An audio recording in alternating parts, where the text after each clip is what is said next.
খাসা আমের টক, খাসা আমের সময় এখনই, তো ওখানে একমাত্র ওই কাঁচা আমের টক খাওয়া যাইব।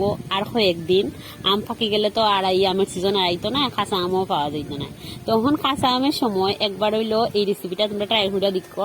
আমি তো প্রায় সময় বানাই কাঁচা আমের সময়, আমার বেশিরভাগ দিনই এই টকটা বানানি লাগে।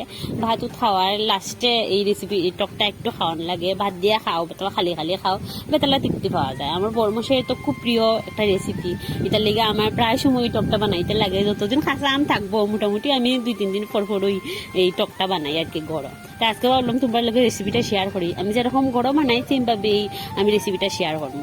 তো প্রথমে আমি কিছু বাদাম রে শুকনো খোলার মধ্যে ভাজা তুলে নিয়েছি, বাদাম ছাড়াও এটাও হয়। তো বাদাম ভাজা তুললে আমি একটু ফুরনো দিলাইছি, কয়েকটা শুকনো মরিচ, একটু 1 চিমটি মৌরি আর 1 চিমটা শস্য দিয়া আমি আমটা একটু ভাজি লিয়েছি। ভাজিয়ে আমের মধ্যে আমি দিলাম স্বাদ মতো লবণ আর হলুদ গুঁড়া দিয়া আমি আমটারে একটু জল দিয়া আমটারে একটু ঢাকা দিয়া রাখবো। আমটা যখন গলি যাব, একটু ঢাকা দিয়া রাখলে বেশিক্ষণ লাগে না, আমটা গলি যায়। তা আমটা গলি গেলে আমি চেনি দিয়ে আমটারে একটু গালাই লিমু। গালাইয়া দেখো আমটা পুরা পেস্টের মতো হয়ে গেছে, পুরা পালিশ হয়ে গেছে। তখন আমি এটার মধ্যে একটু জল দিলাইমু। জল দিয়া আমি সপ্তাহে ভালো করে মিশাই লিমু। মিশাইয়া এদিকে আগে যে বাদামটা ভাজিয়ে রাখছিলাম, বাদামের বাহলটা আমি ফালাই দিছি। ফালাইয়া এখন বাদামটারে আমি মিক্সারে দিয়ে একটু পেস্ট বানাই লিমু। পেস্ট বানাইয়া টক নামানির একদম শেষের দিকে যখন দেখবো নামানির মোটামুটি হয়ে গেছে, তখন আমি চিনি দিলাইমু, গুড় দিলাইমু।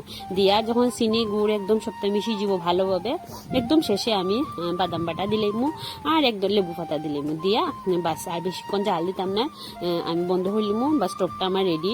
তে একদম কম মশলা দিয়া টকটা একদম গরুয়া উপায় টক। তোমরা অবশ্যই বাড়িতে ট্রাই করতে পারো।